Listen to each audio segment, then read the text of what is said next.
Hatred, ద్వేషం. Hatred ఏమిస్తుంది?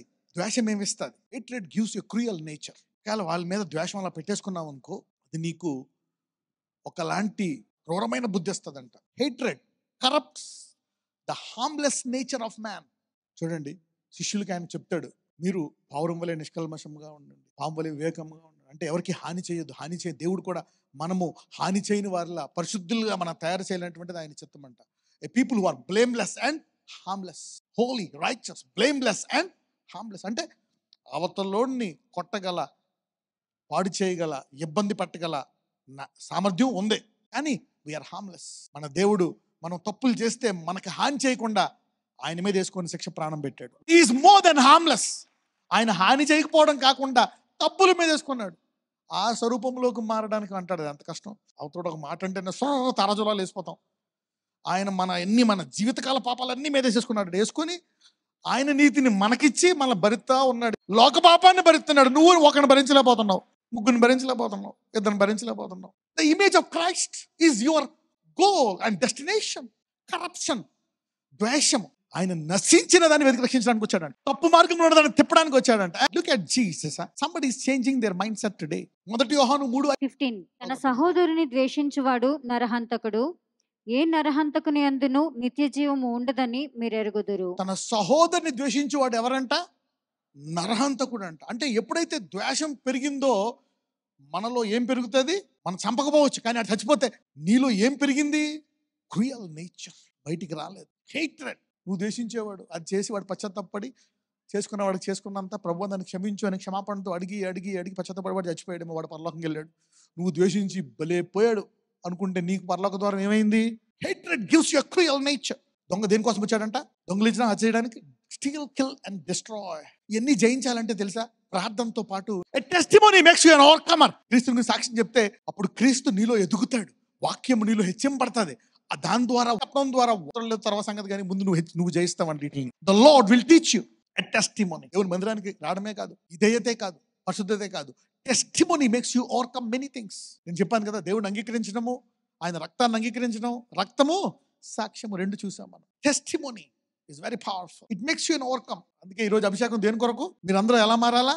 సాక్షులు. అంటే బస్సులో కూర్చున్నా, సంతోషంగా ఎవరైనా స్నేహితులు ఉన్నా, బంధువులు ఉన్నా ఎలా సాక్ష్యం పంచుకోవాలి? ప్రభు ఒక మార్గం తెరువు, ఇదొక అవకాశం. Share it. సో వాళ్ళు కూడా రేపు పొద్దున్న క్రీస్తు రూపంలో ఎదుగుతారు. ఈ వాక్యాన్ని చదువుకుని వారి జీవితాన్ని సరి చేసుకుంటారు. So the earth can be a beautiful place. Hatred gives you a cruel nature. It corrupts the harmless nature of man. ఒక్కొక్కసారి నువ్వు అనుకుంటావు, నేను ఎప్పుడు జోలికి వెళ్ళను, ఎంత ఎందుకు ఎవరితో పెట్టుకోను. దేవుడు నిన్ను కావాలని ఎక్స్పోజ్ చేస్తాడు. అందుకే నిన్ను భూలోకంలో పెట్టాడు.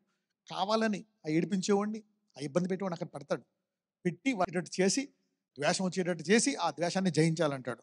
పక్కన చెప్పండి, ట్రైనింగ్ తప్పదనండి. తప్పదు. నేను వెళ్ళను, నేను ఎదగండి, ఎవరి జోలికి వెళ్ళకుండా గదిలోనే ఉంటా. తప్పదు. దేవుడు ఈడ్తాడు బయటికి. నేను ఆ మూర్ఖపురోళ్ళు, ఆ ద్వేషించేవాళ్ళు, ఆ తిట్టేవాళ్ళు, ఆ ఇబ్బంది పెట్టేవాళ్ళు మధ్యలో పెడతాడు. పెట్టు, ఎదుగు అంటాడు. నేనేమి లేదు, వాళ్ళని ప్రేమించి క్రీస్తు భరించినట్టు భరించి ఎదగాల. తప్పదో. పక్కన వాళ్ళు చెప్పండి, ఇందులో తప్పించుకునే మార్గం లేదు అని చెప్పండి. You can't escape. ఆ దుష్టుడిని కావాలని తయారు చేశాడు, తెచ్చి నీ ముందు పెట్టాడు. ఎందుకు? నీలో ప్రేమ పెంచడానికి, నిన్ను సాగదీయడానికి. నేను ఎవ్వరి జోలికి వెళ్ళను, కుదరదు. ఎదగాల్సిందే. పక్కన వాళ్ళు చెప్పండి, నీకు వేరే మార్గం లేదు, ఎదగాల్సిందే అన్న. యేసు అన్నీ చేసేశారు.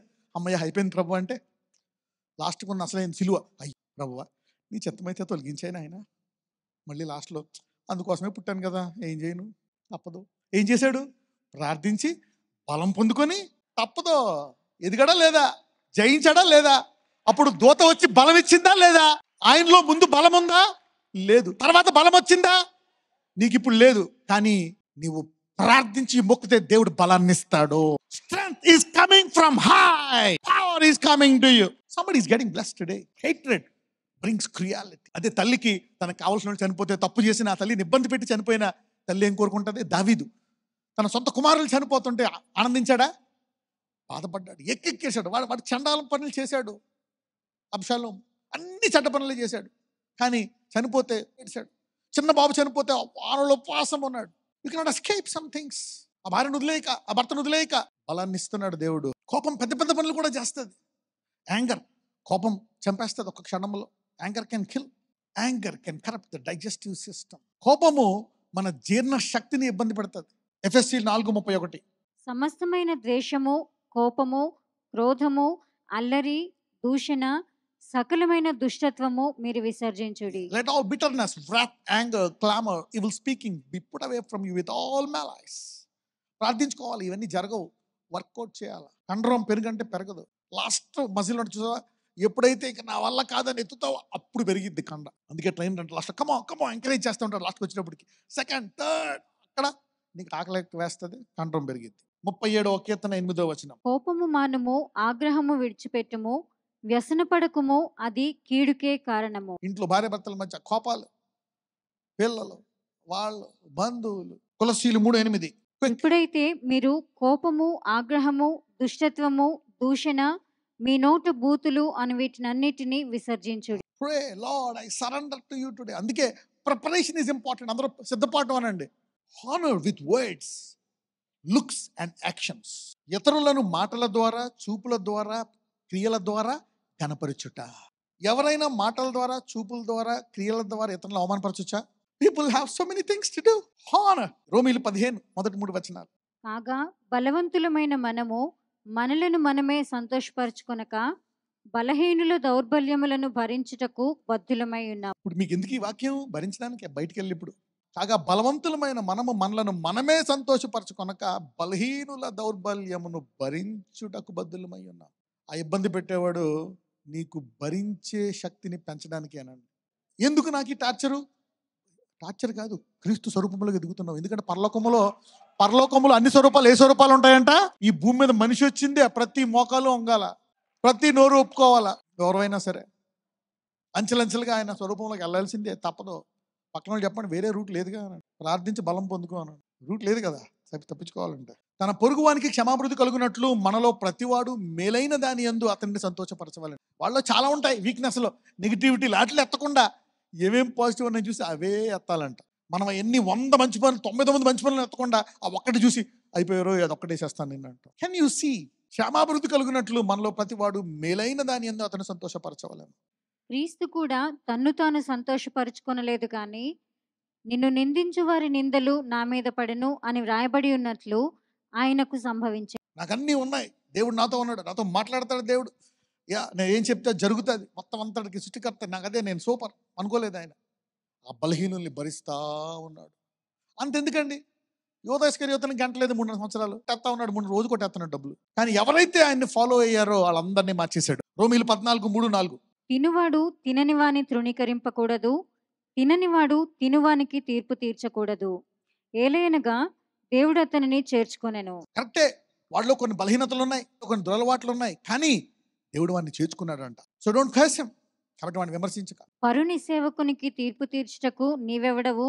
అతడు నిలిచి ఉండుటైనను పడి ఉండుటైనను అతని సొంత యజమానుని పని. దేవుడు అంటున్నాడు, యేసయ్య నన్ను నమ్ముకున్నాడు, పడితే నిలబడితే ఏంది? నా దగ్గర పడ్డాడు, నా దగ్గర లేవనిప్పాడు. చదవండి. అతడు నిలుచును ప్రభువు అతనిని నిలువబెట్టుటకు శక్తి గలవాడు. పడిపోయాడు, పాపం చేశాడు, కరెక్టే.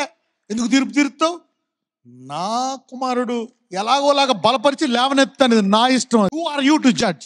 See him as God's servant. అది పడిపోయిన నుంచున్నా నా మనిషి నేను లేవనెత్తాను. దావీదును అందరూ విమర్శిస్తున్నారు, రాజు ఇలాంటి పని చేశాడు, ఇలాగైపోయాడు రాజు, పిల్లలు ఎలాగైపోయారు. దేవుడు లేవనెత్తి హృదయానుసారుడు అనే నామకరణం ఇంకా అలాగే ఉంచాడు. దావీదు కుమారుడా అనిపించుకున్నాడు. Covering each other's faults in the journey of holiness and righteousness. Covering each other's faults in the journey of holiness and righteousness. In the journey of holiness. ఈ నీతి పరిశుద్ధ యాత్రలో ఒకళ్ళకొకళ్ళు పడిపోయినప్పుడు ఏం చేసుకోవాలంట? కవర్ చేయాలంట. దేవుడు అంటాడు, ఎవరైనా నన్ను వెంబడిస్తా ఉంటే ఆ సహవాసములో ఆయన రక్తం అంట ప్రతి పాపాన్ని తీసివేసి శుద్ధి చేస్తుందండి. In fellowship with Jesus, even if you fall many times, God will clean with the blood and purify and say, నీవు నీతిమంతుడివే, వెంబడించు అంటాడు. పడిపోయినప్పుడు రక్తంతో కడిగి నెక్స్ట్ టైం ఇంకా బలంగా ఉండు. ఆ పడిపోయినప్పుడు దానికి కొన్ని శిక్ష చూపిస్తాడు, కొన్ని ఇబ్బందులు చూపిస్తాడు, కొన్ని బాధలు వచ్చాయి, దాని మూలంగా వచ్చాయి. మళ్ళా నువ్వు పడిపోకుండా నిలకడగా ఉండు, లేకపోతే ఇవి పెరుగుతాయి అని చెప్పి వార్నింగ్ ఇచ్చి నిన్ను బలపరిచి, కాబట్టి ఇంకా ప్రార్థనలు నిలకడగా ఉండు, సాయంకాలం కూడా ప్రేయర్ చేసుకో. He will empower you, train you, and then గతాన్ని తీసివేస్తే and say, come, begin again. ఈ పరిశుద్ధ నీతి యాత్రలో మనము ఒకరి పాపాలని ఒకరు క్షమించుకోవాలా. ఫిలిప్పీలు 2:3. కక్ష చేతనైనను వృధాతిశయము చేతనైనను ఏమీయూ చేయక వినయమైన మనసు గలవారై ఒకరినొకడు తనకంటే యోగ్యుడని ఎంచుచు. కక్ష చేతనైనను వృధాతిశయం అంటే ఒక్కొక్కసారి మనమే చెప్పుకుంటాం, నాకు అలా జరిగింది, నాకు ఇలా జరిగింది. ఇక కక్ష చేత నన్ను వృధా చేత ఏమీ చేయక వినయమైన మనస్సు గలవాడవై ఒకరికొకడు తనకంటే యోగ్యుడని అంటే నువ్వే గ్రేట్, నువ్వే యోగ్యుడు, దేవుడే నేను ఇంకా ఎక్కువ ఆశీర్వదిస్తాడు, నీదే పరలోక రాజ్యం. నువ్వు బలహీనుడువా, నిన్నే బలపరుస్తాడు, నిన్నే ఇంకా ఎక్కువ ఎదుకుంటాడు. నువ్వు బలహీనుడువా, నేను బలంగా ఉన్నా కానీ నువ్వు ఆయన మీద ఆధారపడితే నీకు అధిక క్రీస్తు బలమే నీకు వస్తుంది. సో ఈ రీతిగా కక్ష చేత నేను వృధాతిశయం అంటే అతిశయం అనేది వృధా అంట. మన గురించి మనం చెప్పుకోవడం. కోవచస్నెస్ అంటే ఏంటి? దురాశ. ఒక మనిషి జీవితం ఈ భూమి మీద ఎంత ఉంది అనేది కాదు, కానీ దేవుడు సమృద్ధిగా ఇవ్వాలని కోరుకుంటాడు. ప్రైడ్ అంటే ఏంటి? గర్వం. నెంబర్ 1 2 విషయాలు చెప్తా ప్రైడ్లో. Pride will not reward your gift. అపవాది అతను ఎవరంట? అభిషేకింపబడినటువంటి కెరూబు. అభిషేకింపబడ్డాడు. అయితే అతనికి రివార్డ్ రావాలా లేదా? రివార్డ్ వచ్చిందా? రాలే. Is a gifted, the most gifted man. అతన్ని చక్కగా తయారు చేశాడంట. అతని అందము, అతని స్వరూపాన్ని చూసి అతని గర్వం వచ్చేసిందంట. కానీ యేసు ప్రభు వారికి ఎన్నిచ్చినా ఆయన తగ్గించుకున్నాడు గనక అన్ని నామముల కంటే he was rewarded. Humility rewards the gift in you. Pride will not reward your gift. Talented, very intelligent guy, ఎందుకు జరగట్లేదు? Why? Pride. Number 2, pride will not go to next generation or multiply or replenish or fill the earth. అసలు నరకం చేయబడ్డది ఎవరి కోసమో తెలుసా? సైతానికి వాడు. hell is not made for us. మనము దేవుని స్వరూపంలో ఉన్నాం, క్రీస్తు అంగీకరించాం. అందుకే మనము యుగయుగంలో ఉండాలని ఆయన మన పరలోకం తీసుకెళ్తాడు. ఇక్కడ నీ తరాలు ముందుకెళ్లాలని అబ్రహాముని ఆశీర్వదించాడు, నీకు పిల్లల్ని ఆశీర్వదిస్తాను అని. So pride passes on. Pride stops in going to the next generation. ఏసావు యాకోబుని ఏం చేద్దామని చూశాడు? చంపుదాం. ఎందుకు? బలం ఉంది, వేటగాడు కదా, ఈ ఇంట్లో పెరిగిన మనిషి, మహా వేటగాడు ఏసావు. బాణాలతో చేతులతో అట్లని చంపేయగలడు. తమ్ముడిని చంపేద్దామని చూశాడు. ఏసావు సంతానం ఉందా భూమి మీద? లేదా? ఒక్కడు కూడా మిగలలేదంట. Pride will be wiped out. సైతానుడు అనుచరులు ఒక్కడైనా ఉంటాడా? మిగులుతాడు ఒక్కడైనా? నరకానికి పోతారు. Pride cannot multiply, pride cannot replenish, pride cannot expand. Pride will not go to the next generation. Pride cannot be forever. Love will be forever. Forgiveness will be forever. Mercy will be forever. His mercy endureth for. Ayana krupa. Do it by faith. Pride will not reward your own gift. And pride cannot produce or replenish. Chastise yourself with the word of God before you get chastised physically. దేవుడు శిక్షించి సరిచేసే ముందు నీకు నువ్వే నీ దేహాన్ని శిక్షించుకుంటే పౌల్లాగా తర్వాత నీకు అది జరగదు. ఎందుకంటే పౌలుకి ఇంతకుముందు ఏమొచ్చింది? నిన్ను నీ దేహంలో ముళ్ళు పెట్టి ఇబ్బంది పెట్టడానికి పక్కన ఎవరున్నారు? ఒక దుష్టుడు. A messenger was given to buffet him. ఇదిగో నాకు ముళ్ళు, ప్రభువా ప్రార్థన చేస్తే నా కృపను తీసేశాడు, ఇంక అలా కాదు, నెక్స్ట్ టైం ఈ ఛాన్స్ ఇవ్వను, నాకు నేనే తగ్గించుకుంటా, అప్పుడు తగ్గించాల్సిన అవసరం ఉండదు. పేతురు నేను జల్లుతా, అపవాదంటాడు ఇచ్చేయి జల్లుతా, వాడిలో గర్వం ఉంది. నువ్వు తగ్గించుకుంటే నీకు ఈ రోజు నుంచి అనేకులు అపవాదికి ఛాన్స్ ఇవ్వకుండా ఉండును గాక. Talk to neighbour and say you will not give a chance to the devil. Avoiding corruption by diligent preparation. Faith sees beyond. నేను ఈ తప్పు చేసిన తర్వాత ఏం జరుగుతుంది అని ముందుగా తెలుసుకొని ఆ తప్పు చేయడంట. Adultery brings death. వ్యభిచారము మరణాన్ని తీసుకొస్తుందని ముందుగానే తెలిసి అది చేయడంట. ఇది చేస్తే ఇది వస్తుందని వాక్యంలో ఉంటుంది కనుక he will not do it. Faith sees beyond. అందరూ చెప్పండి, విశ్వాసం ముందుగా చూస్తుంది అనండి. Faith people are prophets. ప్రతి విశ్వాసి ప్రవక్తే. Because he knows what will happen when you do something. Isaiah 5:24. సైన్యములకు అధిపతియగు యెహోవా యొక్క ధర్మశాస్త్రమును నిర్లక్ష్యపెట్టుదురు, ఇశ్రాయేలు యొక్క పరిశుద్ధ దేవుని వాక్కును తృణీకరించుదురు. కాబట్టి అగ్నిజ్వాల కొయ్యకాలును కాల్చివేయునట్లు, ఎండిన గడ్డి మంటలో భస్మమగునట్లును వారి వేరు కుళ్ళిపోవును, వారి పువ్వు ధూళి వలె పైకి ఎగిరి. Therefore as the fire devoureth the stubble and the flame consumeth the chaff, so the root shall be as rottenness and their blossom shall go up as dust, because they have cast away the law of the Lord. దేవుని వాక్యాన్ని నిర్లక్ష్యం చేశారండి. So ignoring the word of God is dangerous. అందరూ చెప్పండి, దేవుని వాక్యాన్ని నేను నిర్లక్ష్య పెట్టను. మలాకి 2:2 వచనం. సైన్యములకు అధిపతియగు యెహోవా సెలవిచ్చినదేమనగా, మీరు ఆ ఆజ్ఞను ఆలకింపకయు నా నామమును ఘనపరచునట్లు మనపూర్వకముగా దానిని ఆలోచింపకయు ఉండిన ఎడల నేను మీ మీదికి శాపము తెప్పించి మీకు కలిగిన ఆశీర్వాద ఫలమును శపింతును. మీరు దానిని మనసునకు తెచ్చుకొన రైతిరి గనుక ఇంతకు మునుపే నేను వాటిని శపించి ఉంటి. Why? ధర్మశాస్త్రాన్ని దేవుని వాక్యాన్ని పక్కన పెట్టేశారు. A church is a church which keeps the word and knows and discerns.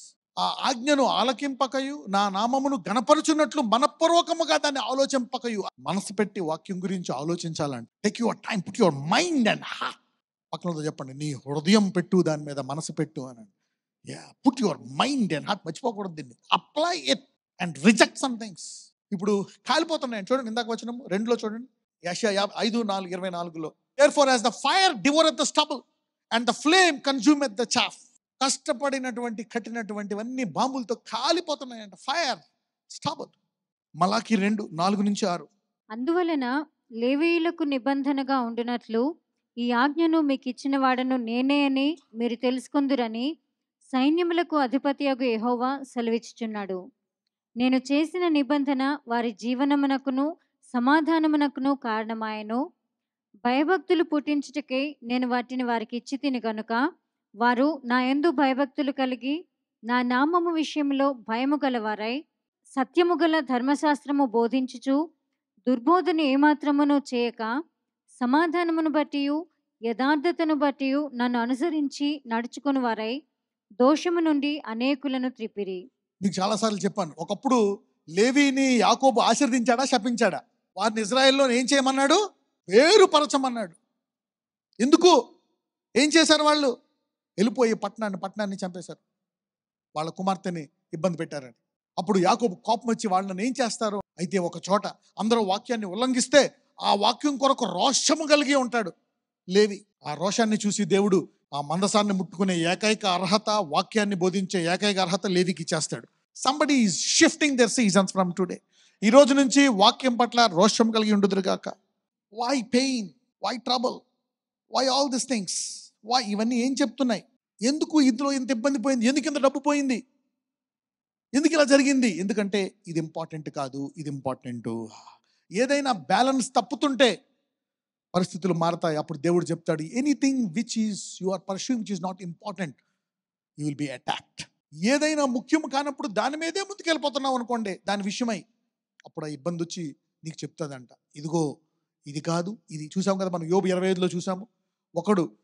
ఒకనికి దేవుడు ఇది కాదు నీ పరిస్థితి ఇది అని కల్లో చెప్పి ఇలా చెప్పి కల్లో చెప్పినా సరే వాడు నేను అది విన్నప్పుడు అతనికి ఘోరమైన పరిస్థితి వస్తుంది. తర్వాత ఆయన పశ్చాత్తపడితే అతనికి మళ్ళీ ఏమొచ్చేస్తుంది? యవ్వన బలం వచ్చేస్తుంది. To shift your importance.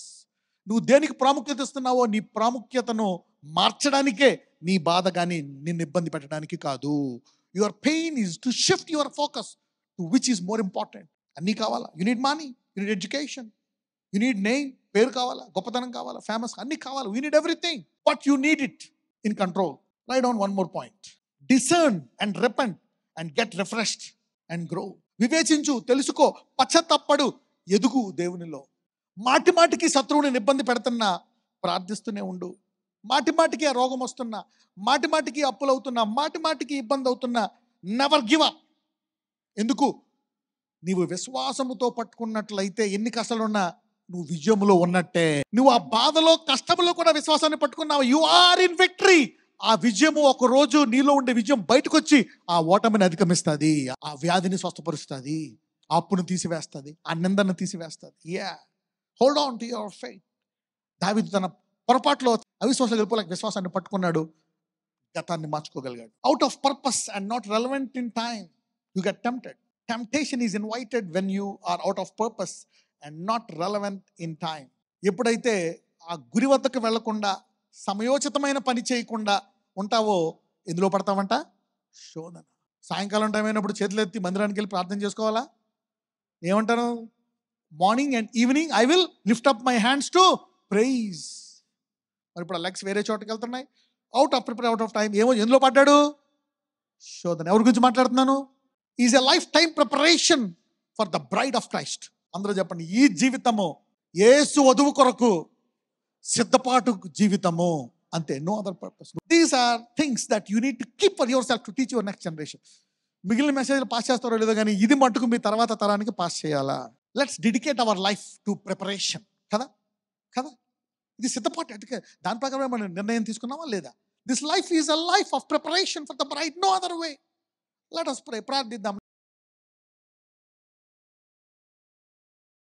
నజరేయుడైన యేసయ్య, ఇదిగో ప్రభు మాకు బోధించావు ఈ విషయాల్లో ఏం చేయాలా ఏం చేయకూడదు ఎలా ఉండాలనేటువంటిది బోధించావు. అయితే ఈ జీవిత కాలము మాకు మరొకసారి దయచేసి జ్ఞాపకం చేసినందుకు వందనాలు చెల్లించుకుంటున్నాం. అయితే ఈ గురిలో మేము ముందుకు పోవాలంటే గతంలో తీసుకున్న తప్పుడు నిర్ణయాల విషయమై పశ్చాత్తాపడుతున్నాము కనుక మమ్మల్ని స్వస్థపరచండి, వారిని అన్ని రంగాల్లో ఆశీర్వదించండి. ఇదిగో నీ ఆత్మలో వర్ధిల్లడానికి వారు మనసు చూపిస్తున్నారు కనుక lord Jesus anoint them now. ఈరోజు నీ వధువుగా ఉండాలంటే, ఈ వధువు సంఘములో అనేకుల్ని చేర్చాలంటే మేము సాక్షులుగా మారాలని కూడా నీవు చెప్పాను. ఈరోజు అభిషేకం తీసుకొని ఉంటుండగా, మేము సిద్ధపాటులో ఉంటుండగా నీవు మమ్మల్ని ప్రత్యేకంగా అభిషేకించి సిద్ధపడే విశ్వాసిలాగా మా జీవితాన్ని అమల్చుకునే జీవితంలా మార్చమని నజరేయుడైన యేసుని ప్రార్థిస్తున్నాము తండ్రి. ఆమేన్.